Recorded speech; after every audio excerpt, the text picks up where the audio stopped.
Yellow fever और France के खिलाफ हैटी की बगावत।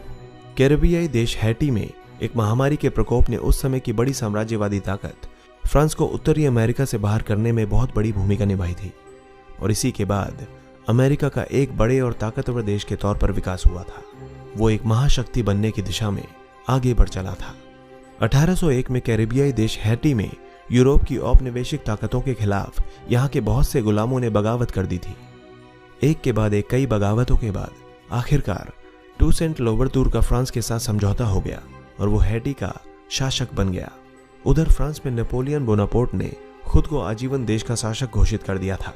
नेपोलियन ने पूरे हैटी द्वीप पर अपना कब्जा स्थापित करने की सोची, लिहाजा उसने हैटी पर कब्जा जमाने के लिए हजारों सैनिकों को वहां लड़ने के लिए भेज दिया। फ्रांस से आए ये लड़ाके जंग के मैदान में तो बहुत बहादुर साबित हुए, लेकिन येलो फीवर के प्रकोप से खुद को नहीं बचा पाए। एक अंदाजे के मुताबिक फ्रांस के करीब 50,000 सैनिक, अधिकारी और डॉक्टर इस बुखार की चपेट में आकर मौत के मुंह में समा गए। हैटी पर कब्जे के लिए फ्रांसीसी सैनिकों में से महज 3,000 लोग ही फ्रांस वापस जा सके थे। यूरोप के सैनिकों के पास कुदरती तौर पर बुखार को झेलने की वो ताकत नहीं थी जो अफ्रीकी मूल के लोगों में थी।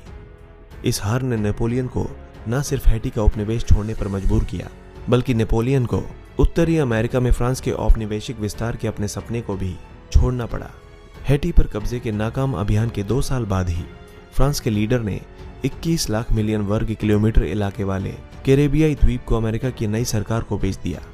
इसे ल्यूसियाना परचेज के नाम से भी जाना जाता है, जिसके बाद नए देश अमेरिका का इलाका बढ़कर 2 गुना हो गया था। अफ्रीका में जानवरों की महामारी। अफ्रीका में पुरुषों के बीच फैली एक महामारी ने यूरोपीय देशों को यहां अपना साम्राज्य बढ़ाने में बहुत मदद की। हालांकि ये ऐसा प्रकोप नहीं था जिससे सीधे इंसान की मौत होती थी, लेकिन इस महामारी ने जानवरों को बड़े पैमाने पर अपना शिकार बनाया था। 1888 और 1897 के दौरान राइंडर पेस्ट नाम के वायरल ने अफ्रीका में लगभग 90% पालतू जानवरों को खत्म कर दिया था। इसे जानवरों में होने वाला प्लेग भी कहा गया। इतने बड़े पैमाने पर जानवरों की मौत होने से हॉर्न ऑफ अफ्रीका, पश्चिमी अफ्रीका, दक्षिणी पश्चिमी अफ्रीका में रहने वाले बहुत से समुदायों पर कयामत सी आ गई। यहाँ के समाज में बिखराव आ गया, भुखमरी फैल गई। चूंकि लोग खेती के लिए बैलों का इस्तेमाल करते थे, तो जब बैल ही नहीं रहे तो खेती भी खत्म होने लगी। अफ्रीका के ऐसे बदतर हालात ने 19वीं सदी के आखिर में यूरोपीय देशों के लिए अफ्रीका के एक बड़े हिस्से पर अपने उपनिवेश स्थापित करने का माहौल तैयार कर दिया।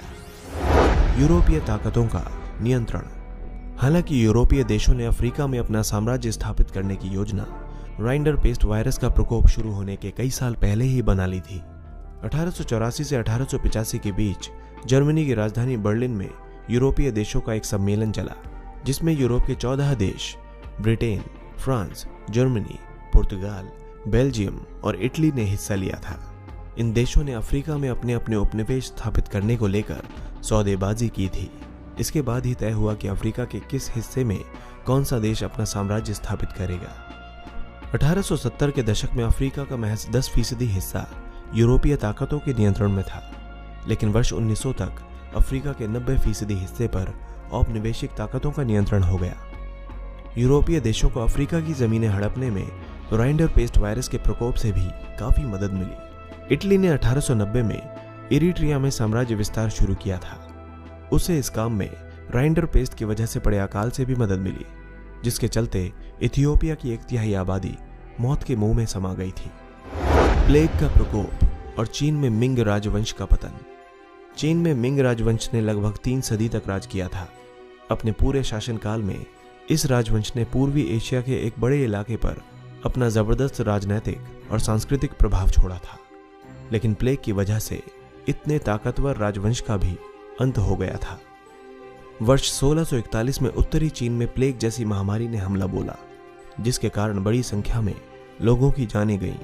कुछ इलाकों में तो प्लेग की वजह से 20 से 40% तक आबादी कम हो गई थी। चीन में प्लेग ने उस वक्त दस्तक दी थी जब वो सूखे और टिड्डियों के प्रकोप से जूझ रहा था। फसलें तबाह हो चुकी थीं, लोगों के पास खाने को अनाज तक नहीं था। चीन में यह संकट मलेरिया और प्लेग जैसी बीमारियों के एक साथ फैलने की वजह से पैदा हुआ था।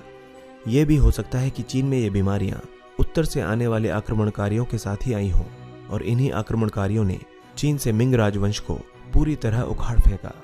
इसके बाद उन आक्रमणकारियों ने अपनी बादशाहत कायम की और सदियों तक चीन पर राज किया। शुरुआत में तो चीन पर यह हमले डाकुओं और लुटेरों ने ही शुरू किए थे, लेकिन बाद में मंचूरिया के किंग वंश के राजाओं ने संगठित तरीके से चीन पर आक्रमण किया और मिंग राजवंश को हमेशा के लिए खत्म कर दिया। इसके बाद उन्होंने खुद को चीन का नया शासक घोषित कर दिया। किंग सल्तनत का कई सदियों तक चीन पर राज रहा। वैसे तो चीन के मिंग राजवंश के खात्मे के लिए सूखे और भ्रष्टाचार को भी जिम्मेदार माना जाता है, लेकिन भयानक बीमारी और महामारियों के प्रकोप ने भी इसके खात्मे में एक अहम भूमिका निभाई थी। दोस्तों, इसी तरह की